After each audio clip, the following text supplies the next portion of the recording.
Good afternoon. Whew. What a weekend for sports, man. What a weekend for sports, man. So, boxing was supposed to be back this weekend, right? We were supposed to have gotten,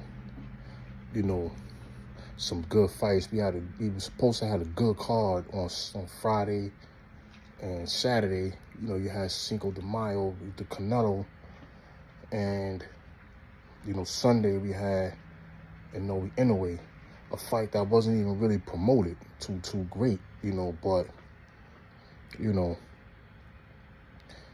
nonetheless, it came on Sunday night around 10 o'clock, and the Friday was supposed to be a look into the future, right?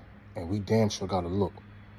And we saw three of our top young fighters, and it wasn't a good look, man. Wasn't a good look at all, man. I spoke about this in the previous video, but we'll speak about it again because the weekend's over. We also had some basketball, some game sevens, and even with hockey, it was some game sevens in hockey, man. Speaking of that, man, that was a tremendous game, man, between the St. Louis and I believe it was the Winnipeg Jets. And it came down, they hit a buzzer beater, man, last second. They was down 3-1 with 2 minutes remaining and found a way to tie the game. Last second of the game, my man knocks the puck in. Goes into double overtime, and they pull the game out, man. I know St. Louis is heartbroken, man. Shout out to them. Great season. Have a good night, though, man. See you next year. And, so I know y'all hearts is broken. Tough way to lose, man. And congratulations to Winnipeg, man. That was tremendous, man. Great heart and determination. And we need to take a page of that. Never give up. But anyway, let's get back to boxing real quick. So, to me, Teofimo looked real good against Arnold Barboza. Like I said, Barboza, you could see he was outclassed and getting outboxed. Teo was quicker than him. Teo was more elusive than him. And it showed in the fight. Barboza couldn't really make any adjustments. And, Teo, he looked good in that fight, man. And one of the things I like, too, is, a lot of people was getting on his pops, and rightly so. His pops was definitely a major mouthpiece in his corner. But, you can see his pops is falling back, man. And he's letting his son, take control of his career. Unlike kind of what we see with Devin Haney, his pops is still too hands-on in his career. And it's like, we understand, that's your son. So I can't tell a man what to do, that's his family. At the end of the day, though, the man's grown. He's an adult. You've taken him probably as far as you're going to take him, man. You know what I'm saying? Like, sometimes you got to fall back, man, and let these kids navigate their own life. You know what I'm saying? Like, I can't tell that man what to do. He's a grown man, and that's his family. But I'm just from the outside in looking. It's like, sometimes we are influenced, especially when they get to a certain point in life, can actually hinder them more than help them. And, from what it looks like, Teo's pops kind of fell back. Not saying he just got quiet 100%, but you don't hear him too much talking so much. And, he's actually focused more on just helping his son get better in the gym and training. You can see it. You know what I'm saying? Like, Teo's looked impressive, man. And Arnold Barboza, you gotta go back to the drawing board. But, maybe he'll bounce back. He didn't get destroyed. He just was outclassed, There's levels to this, man. He just wasn't on Teo's level. When we get to Haney, man. Haney, like I said before, Haney, he looked like he's still reeling, like PTSD, like he's still reeling from the aftermath of that fight. Now, granted, he got up 3 times and fought hard and fought like a warrior against Ryan Garcia, but you could see that fight took a lot out of him, man. and he's not ready. They matched him good. See, boxing to me, right, is about time, matchmaking and timing, right? And they matched him with a good opponent, a guy that was gonna come forward, not really gonna adjust. He's looking to land heavy shots, and he was kind of tailor-made for Devin Haney to look good against in a pay-per-view fight, because these fights on pay-per-view. Now, if he was smart thing to me, I would think for Devin Haney to do was, you need to really, I know he tried to get some different people in his corner, but you need a bona fide trainer. Sometimes these superstars that, used to fight, whatever, they don't always pan out to be great trainers, man. They can give you some great advice and some tips in the gym. Like, I like what Ward does. He gives you tips in the gym. He'll spar with you. He'll show you some tricks and things like that, but he's not training you, like, telling you what to do in the corner. Like, sometimes everybody's not built for that. Like, we watching sports, many sports where, like, especially in basketball, where we see, we seen Magic Johnson try to step in and coach, it didn't work out. We seen guys who try to, step in certain positions, and because they're superstars and because they made it playing, it's not the same as when you're trying to manage it and things like that. And it's different, you know what I'm saying? So I don't know, man. I feel like he needs a real trainer, like somebody that really specializes in training. Like, cause we look at Roy Jones. Roy Jones is a great fighter, but him training people is not panning out. These guys that he's training, like, what's their, you know what I'm saying? How many titles have they won? How many, you know what I'm saying? Like, are they getting better? I'm stay seeing his guys losing, getting stopped, and I know no disrespect to him, but he's a great fighter, and those guys get in there. I never laced them up and got in there, so I have no room to talk. But at the same time, I'm still just a fan. I'm just looking at the sport. I'm just go by what I read, what I see, and I don't see his fighters doing too well. Like, a lot of fighters that started training, we don't, we don't really see, like, Buddy McGirt did okay. He did, you know what I'm saying? But most guys that turn trainers are guys that really weren't successful boxers, but they understand the fight game. They're better teachers than they were actually performers. When you look at basketball, guys like Greg Popovich, guys like Phil Jackson, Steve Kerr, they weren't the greatest players. They weren't superstars. They can ball, but they weren't superstars. And I don't even think Greg Popovich played professional ball, but those guys weren't star players, but they can damn sure understand and translate the game and manage a game where guys can learn and get better, and they can win games and they win championships. Sometimes those are the people that can teach better. Look at Freddie Roach. Look at Kevin Rooney with Mike Tyson. Some guys, are better off when they're training than they are actually performing. And then some guys are better performers than they are actual training. So I think Devin Haney, he needs a bona fide trainer. I don't think he needs pops in his corner. That's just my opinion.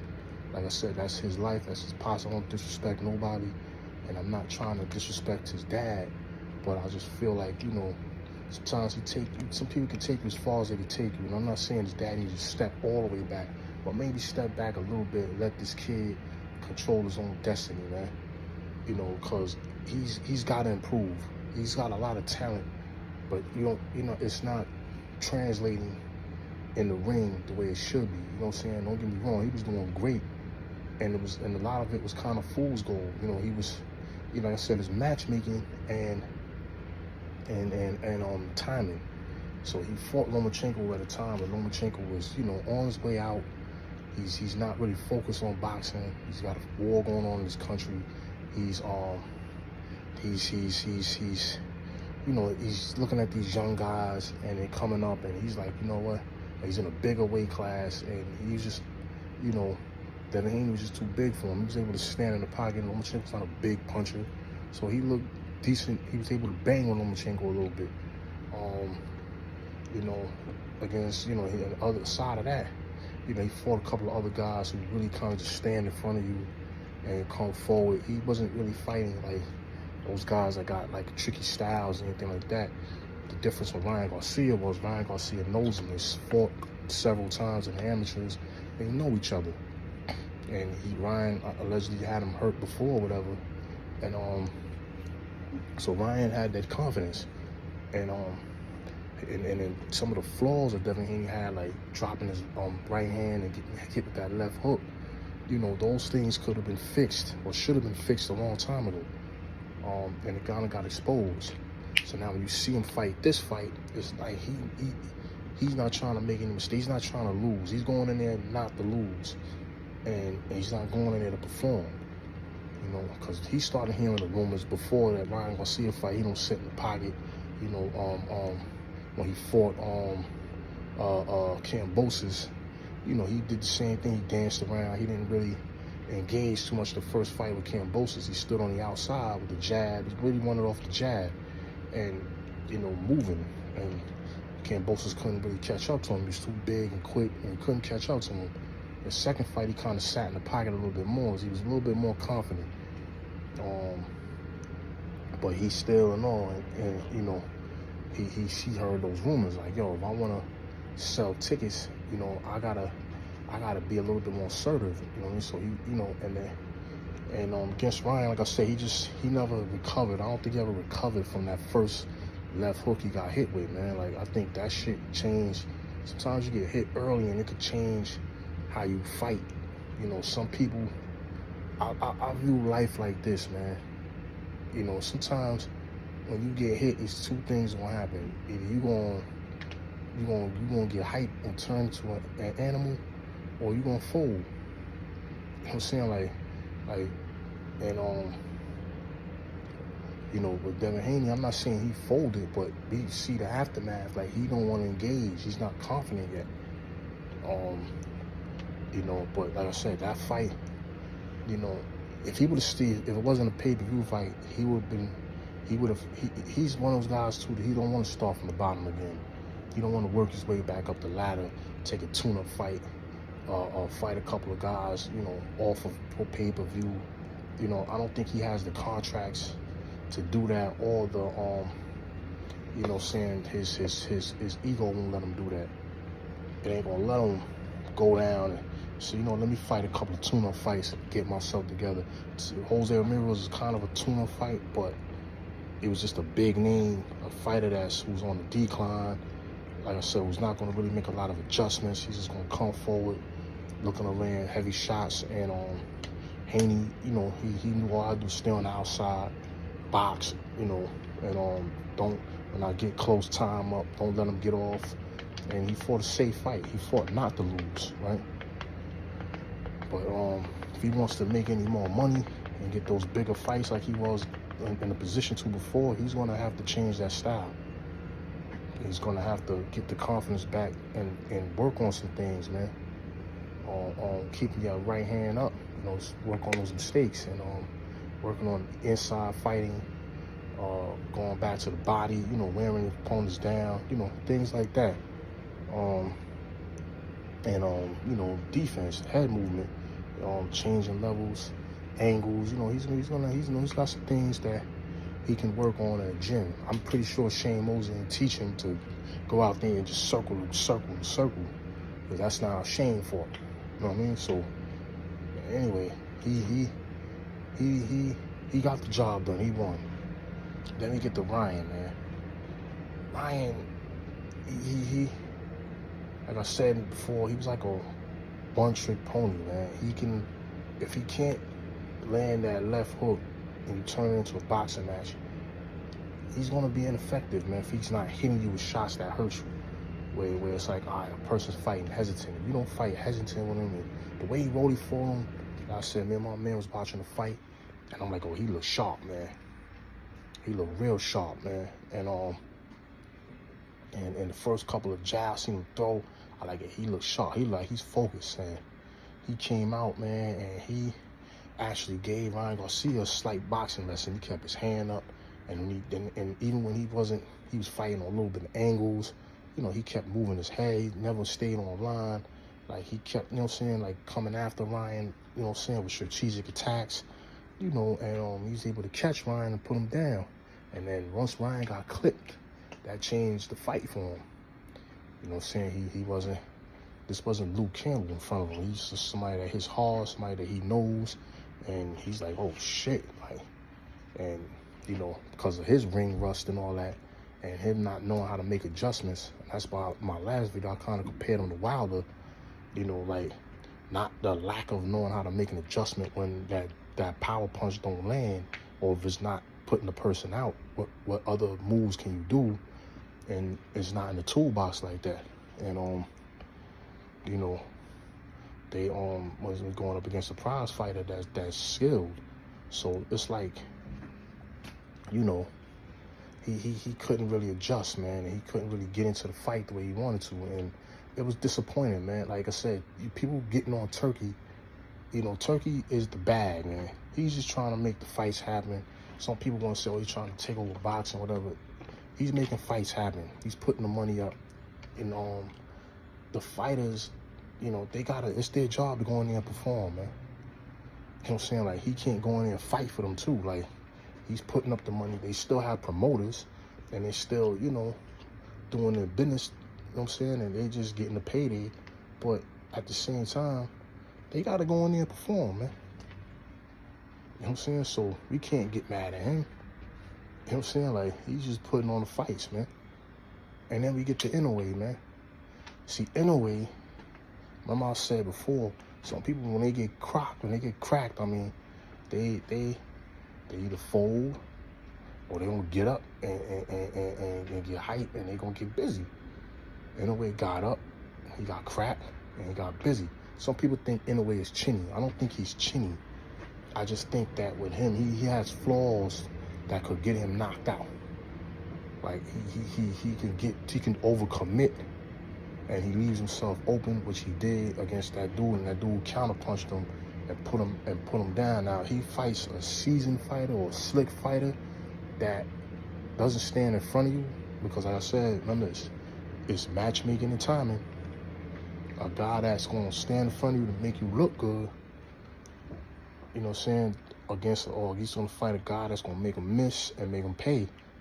And guy that he can't, that he's going to have a hard time trying to locate, but who can crack, he's going to have a hard time in that fight, because he's not a flawed fighter like that, but he can be touched up, man, and he can be hit to the body. He can be hit with left hooks, and it showed in that fight. The kid just didn't have enough. Like he said, he was overwhelmed. Like, he overwhelmed him. But that was probably that fight saved the weekend. That was a very good fight, man. And that's what boxing needs. Inoue just needs to fight more in the States, you know, so that he could become that household name. You know what I'm saying? Because like when I talk about pay-per-view. And when I said pay-per-view, you know, it's kind of ruining boxing. And like I said, I don't mean that just pay-per-view itself ruins boxing. It's the mindset of the fighters that when they become pay-per-view, or trying to become pay-per-view, it's like they want to go on cruise control. They want to, you know, they want to pick and choose who they fight. They work hard to get to a certain level, and they want to be on cruise control after that. And it's like, you know, some fighters, when you're doing pay-per-view to me, growing up, was always about anticipated fights between great fighters. Not just one guy who won a belt and he's undefeated and he has a small fan base, and, you know, he's just pay-per-view now. Like, and then now we just paying for his name, but we're not really getting the opponents. Or we gotta wait all year for him to get a solid opponent to justify us paying pay-per-view to watch him fight. But the thing is, too, if everybody's a pay-per-view fighter, we can't afford that shit. Everybody can't afford pay-per-view. You're going to have more bootlegging. And like I said, you're going to have less buys, because everybody can't afford pay-per-view every month and stuff like that. Which is with Top Rank. They give those fights on ESPN, ESPN Plus, which are pretty much kind of free. But it's, you know what I'm saying, but we're getting, you know what I'm saying, if they were just more active with the fights, it would be better. But it's hard to put those venues on, I understand. But, you know, when you look at pay-per-view, and you look at the mindset of some of these guys, like Devin Haney, he just wants to stay undefeated to keep that mystique going, so that he can you know, he's happy, you know, about his old dancing around and stuff like that. And it's like, you know, he's looking for those paydays. And he's not really, you know, they're saying they're looking for the legacy, but, you know, the legacy fighters are guys like Sugar Ray, Hearns, Hagler. Those guys went in there and gave it their all. They left it all in the ring, man. Lennox Lewis, Evander Holyfield, Usyk. Usyk is, you know, Inoue is a special fighter. I started watching him, you know, like I said, he's becoming if he fights more in the States, he'll become more of a household name because he's a Japanese fighter. He fights in Japan often, and he rarely comes to the States and fights. You know, he's not pay-per-view yet. And then he's going to have to get a great opponent for a pay-per-view fight. You know, and like I said, some people can sell themselves. Like Tank can sell himself for the pay-per-view. Canelo, because they have certain fan bases, and, you know, they sell out arenas and things like that. They're events when you fight. You watch them fight. Other guys, they need opponents. They need credible dance partners for somebody to want to pay to watch you fight. Their name's not big enough. Like Mike Tyson's name was big enough where he could just show up and get a pay-per-view fight. But he didn't always fight pay-per-view. All those guys don't always fight pay-per-view. You know, when he fought like the Carla Truth Williams and the Tony Tubbs and all them dudes and things like that, they weren't all pay-per-view fights, man. You know, some of them fights were regular HBO fights. You know what I'm saying? Because they weren't highly anticipated matches, man. You know what I'm saying? Like, but, you know, Mayweather, he was able to sell his fights based off him being undefeated, and he ran with that. And he made that, you know what I'm saying, part of his selling point, like TBE and undefeated and all that. And people paid to see him lose. So he was able to run around off of that. These guys are, you know what I'm saying, but one thing Mayweather did in his career, he came up the ranks. He stood in the pocket, he got the knockouts, he made exciting fights. And when he got to the bigger stage, he was able to go on cruise control and live off of being undefeated and guys chasing him for that payday. And that's what would get those fights, you know what I'm saying, sold. With these guys, you know, like I said, Tank, he still would need a good dance partner, but it's like when you pay for a pay-per-view, you're paying for Tank. You're not really, you know, when he fought, and that was the thing I was saying about with the Lamar Roach thing, and it's no disrespect to Roach, great fighter, but he wasn't a pay-per-view fight. That wasn't something that back in the days we would have paid a pay-per-view for. You know what I'm saying? He's more of a, you know what I'm saying, a guy coming up in weight to fight Tank. Like, you know what I'm saying? Like, Tank is not, he's not getting those pay-per-view buys, and like he's selling out the arena and he's making money, but like, or even Canelo, his choice of opponents, you know what I'm saying? And it's like, some of his choice of opponents weren't pay-per-view worthy. And it's like this guy, he fought the other day, he wasn't pay-per-view worthy. But at the end of the day, you know, you're paying for the name, but not paying for the fight. And that's all I was saying with that part, you know what I'm saying? And it's like, there's so much that goes around that pay-per-view that, that it's like, it's dwarfing the minds of a lot of these fighters, thinking I gotta make it to that level. Once I make it to that level, you know, I'm never going back, whatever, you know what I'm saying? So these fighters are not taking the challenges and the chances that they should. They'll take them here and there, but they're going the safe routes. They fight not to lose, you know. And you know, guys like Inoue, like Pacquiao, they went in there for legacy, man. Guys like I said, Roy Jones, he put a show on. You know what I'm saying? When Tyson came out, Tyson put on a show. You know, he was getting a knockout, devastating knockout. Lennox Lewis went in there for the legacy, man. Holyfield for the legacy. Ali fought for legacy. Like these are guys that Hagler, legacy, Sugar Ray, they went in there, like Chavez, De La Hoya, like they fought for legacy, man. You know what I'm saying? Like they you know what I'm saying? So it's like at the end of the day, you know, to be a successful pay-per-view, you know, like these guys are successful because they're making money. But in order to build that legacy, to be remembered in boxing, you know, you got to take those chances, man. Anyway, I'll briefly talk about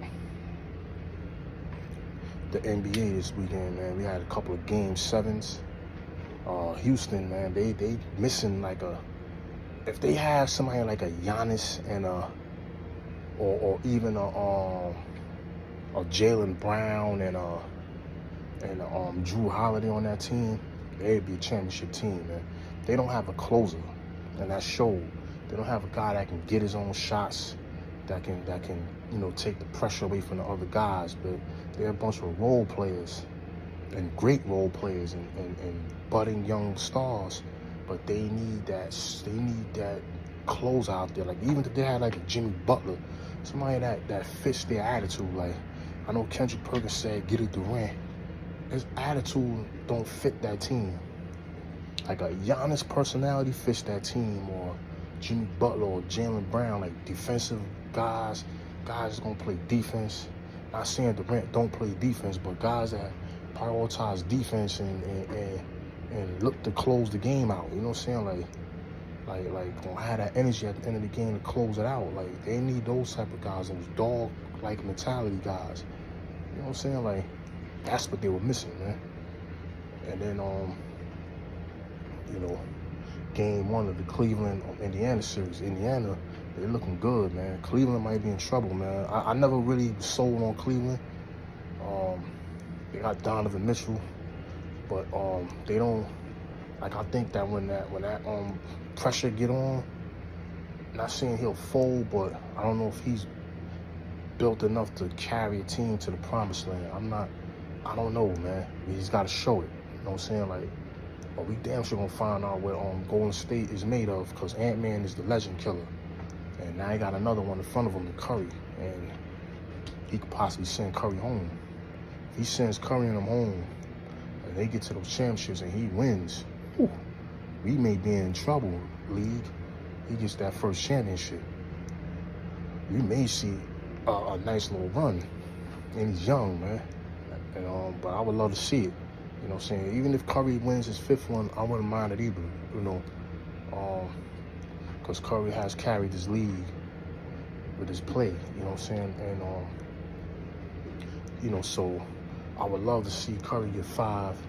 But I think, and then, even if Shea gets 1, that series with Denver versus Denver beat the brakes off of the Clippers, man. I don't even want to talk about the Clippers. But if Denver gets another one, what that say about Jokic now? But if I don't think any of those teams are gonna beat the Celtics, man. The Celtics, they just too complete, man. Don't nobody gets hurt. I don't see the Celtics losing. But the team that probably match up with them the most is maybe I would say OKC. That's about it, because they got more weapons, man. Like, and their defense, and then they have the height.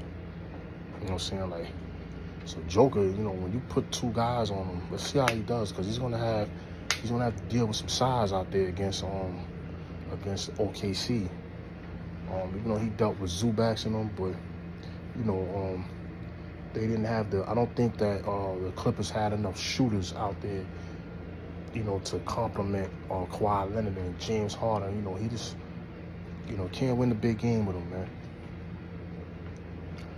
But it is what it is, man. Like I said, man, we're in for some good series this round. You got, like I said, you got OKC versus Denver, Minnesota versus Golden State, and then you got the Celtics versus the Knicks. I don't think that series goes past 5 or 6 games. I just think the Celtics got too much firepower. But that's why we watch, man. And that's why they lace them up. Anyways, I'm out, man. Get ready to head on out of here, man. And, there's a lot more I wanted to say. I was going to do a live, but the time got away from me. But I will do a live soon, man. Anyway, man, you guys have a great day. Have a good night. And, I'll see you guys later. Enjoy these games. Peace.